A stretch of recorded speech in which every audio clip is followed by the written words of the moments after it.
ഇന്നത്തെ തൊഴിൽ വാർത്തയിലേക്ക് എല്ലാവർക്കും സ്വാഗതം. ചാനൽ ആദ്യമായി കാണുന്നവരാണെങ്കിൽ ചാനൽ തുടർന്നും ലഭിക്കാൻ ചാനൽ സബ്സ്ക്രൈബ് ചെയ്യുക. വീഡിയോ ഇഷ്ടപ്പെട്ടാൽ വീഡിയോ ലൈക്ക് ചെയ്യുക. വീഡിയോ കൂടുതൽ പേരിലെത്തിക്കാനായി ഷെയർ ചെയ്യുക.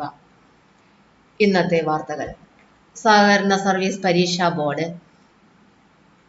താഴെ പറയുന്ന സഹകരണ സംഘം ബാങ്കുകളിൽ ഒഴിവുള്ള തസ്തികകളിലേക്ക് തെരഞ്ഞെടുക്കപ്പെടുന്നതിന് യോഗ്യതയുള്ള ഉദ്യോഗാർത്ഥികളിൽ നിന്നും അപേക്ഷകൾ ക്ഷണിക്കുന്നു. വിജ്ഞാപന തീയതി 25/3/2025. Category number 6/2025. അപേക്ഷ ലഭിക്കേണ്ട അവസാന തീയതി ഏപ്രിൽ 30, 2025. നിയമന രീതി നേരിട്ടുള്ള നിയമനം. പരീക്ഷാ ബോർഡ് നടത്തുന്ന ഓൺലൈൻ പരീക്ഷയുടെയും ബന്ധപ്പെട്ട സഹകരണ സ്ഥാപനങ്ങൾ നടത്തുന്ന അഭിമുഖത്തിന്റെയും അടിസ്ഥാനത്തിൽ പരീക്ഷാ ബോർഡ് തയ്യാറാക്കുന്ന റാങ്ക് ലിസ്റ്റ് പ്രകാരം നിയമന അധികാരി ബന്ധപ്പെട്ട സഹകരണ സംഘം ബാങ്കുകൾ അപേക്ഷ സമർപ്പിക്കൽ. ഒറ്റത്തവണ രജിസ്ട്രേഷൻ നടത്തിയിട്ടില്ലാത്ത ഉദ്യോഗാർത്ഥികൾ ഒറ്റത്തവണ രജിസ്ട്രേഷൻ പൂർത്തിയാക്കിയതിനു ശേഷം നിലവിൽ രജിസ്റ്റർ ചെയ്തിട്ടുള്ള ഉദ്യോഗാർത്ഥികൾ അവരുടെ പ്രൊഫൈലിലൂടെയും ഓൺലൈൻ പരീക്ഷാ ബോർഡിന്റെ വെബ്സൈറ്റിലൂടെ അപേക്ഷ സമർപ്പിക്കേണ്ടതാണ്. വെബ്സൈറ്റ് വിലാസം www.cseb.kerala.gov.in. Category number 6/2025. Secretary.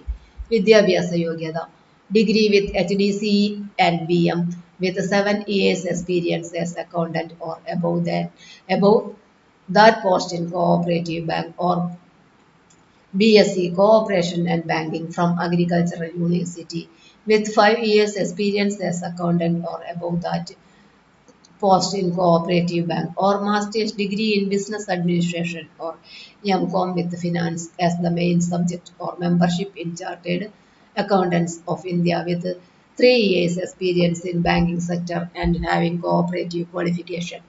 BCom Cooperation with 7 years experience as accountant or above that post in cooperative bank. ക്രമ നമ്പർ 1. പൂക്കോട്ടൂർ റൂറൽ സഹകരണ സംഘം ക്ലിബ്ദം M 1039 മലപ്പുറം.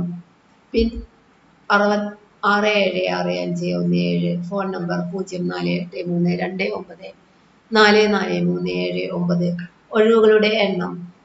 സെക്രട്ടറി 1. ജനറൽ. ശമ്പള സ്കെയിൽ ₹8000. Consolidated pay. പ്രായപരിധി 18 വയസ്സ് തികയേണ്ടതും 40 വയസ്സ് കഴിയാൻ പാടില്ലാത്തതുമാകുന്നു. പട്ടികജാതി പട്ടികവർഗ വിഭാഗത്തിൽപ്പെട്ടവർക്ക് ഉയർന്ന പ്രായപരിധിയിൽ 5 വർഷം ഇളവ് ലഭിക്കും. മറ്റു പിന്നോക്ക വിഭാഗങ്ങളിൽ ഉൾപ്പെട്ടിട്ടുള്ളവർക്കും വിമുക്ത ഭടന്മാർക്കും പൊതുവിഭാഗത്തിലെ സാമ്പത്തികമായി പിന്നോക്കം നിൽക്കുന്ന വിഭാഗങ്ങൾക്കും EWS 3 വർഷത്തെ ഇളവും ഭിന്നശേഷിക്കാർക്ക് 40% അതിലോ കൂടുതലോ ഉള്ളവർക്ക് 10 വർഷത്തെ ഇളവും വിധവകൾക്ക് 5 വർഷത്തെ ഇളവും ലഭിക്കുന്നതാണ്. സഹകരണ സർവീസ് പരീക്ഷാ ബോർഡ് നടത്തുന്ന പരീക്ഷയിൽ 1 മാർക്കിന്റെ 100 ചോദ്യങ്ങളാണ് ഉൾപ്പെടുത്തിയിട്ടുള്ളത്. ഒരു സംഘം ബാങ്കിന്റെ യോഗ്യതാ ലിസ്റ്റിൽ ഉൾപ്പെടുന്ന ഉദ്യോഗാർത്ഥിക്ക് അഭിമുഖത്തിന് പരമാവധി 20 മാർക്കാണ് നിശ്ചയിച്ചിട്ടുള്ളത്. ആയതിൽ അഭിമുഖത്തിന് ഹാജരായാൽ മിനിമം 4 മാർക്ക് ലഭിക്കുന്നതാണ്.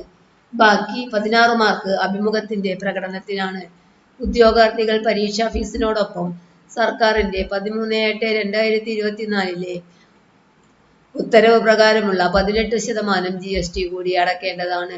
ഉദ്യോഗാർത്ഥികൾക്ക് ഒന്നിൽ കൂടുതൽ സംഘം ബാങ്കുകളിലേക്ക് അപേക്ഷിക്കാവുന്നതാണ്. പൊതുവിഭാഗക്കാർക്കും വയസ്സ് ഇളവ് ലഭിക്കുന്നവർ ഉൾപ്പെടെയുള്ളവർക്കും ഒരു സംഘം ബാങ്കിന് 150 രൂപയും തുടർന്നുള്ള ഓരോ സംഘം ബാങ്കിനും 50 രൂപ വീതവും അധികമായി പരീക്ഷാ ഫീസായി അടയ്ക്കണം. പട്ടികജാതി പട്ടിക വിഭാഗത്തിന് അപേക്ഷയിലെ സംഘം ബാങ്കിന് 50 രൂപയും തുടർന്നുള്ള ഓരോ സംഘം ബാങ്കിനും 50 രൂപ വീതവും അധികമായി പരീക്ഷാ ഫീസായി അടയ്ക്കണം. ഉദ്യോഗാർത്ഥികൾ സഹകരണ സർവീസ് ബോർഡിന്റെ വെബ്സൈറ്റിൽ പരിശോധിച്ച് വിജ്ഞാപനം വായിച്ചു നോക്കിയതിനു ശേഷം ഓൺലൈൻ അപേക്ഷ സമർപ്പിക്കുക. തപാൽ മുഖേന അയക്കുന്ന അപേക്ഷ സ്വീകരിക്കുന്നതല്ല. Website CSEB kerala.gov.in. ഉദ്യോഗാർത്ഥികൾ ഓൺലൈനായി വിജ്ഞാപന പ്രകാരമുള്ള അപേക്ഷ സമർപ്പിച്ചു കഴിഞ്ഞാൽ മൈ ആപ്ലിക്കേഷനിൽ നിന്നും അപേക്ഷ പ്രിന്റ് എടുത്ത് സൂക്ഷിക്കേണ്ടതാണ്. അപേക്ഷ സ്വീകരിക്കേണ്ട അവസാന തീയതിക്ക് മുൻപായി നിശ്ചിത വിദ്യാഭ്യാസ യോഗ്യത നേടിയിട്ടുള്ളവർ മാത്രം അപേക്ഷ സമർപ്പിക്കേണ്ടതാണ്. അപേക്ഷ സമർപ്പിക്കേണ്ട അവസാന തീയതി 30/4/2025. ഇന്നത്തെ വാർത്ത ഇവിടെ അവസാനിക്കുന്നു. ചാനൽ ആദ്യമായി കാണുന്നവരാണെങ്കിൽ ചാനൽ തുടർന്നും ലഭിക്കാൻ ചാനൽ സബ്സ്ക്രൈബ് ചെയ്യുക. വീഡിയോ ഇഷ്ടപ്പെട്ടാൽ ലൈക്ക് ചെയ്യുക. വീഡിയോ കൂടുതൽ പേരിൽ എത്തിക്കാനായി ഷെയർ ചെയ്യുക. എല്ലാവർക്കും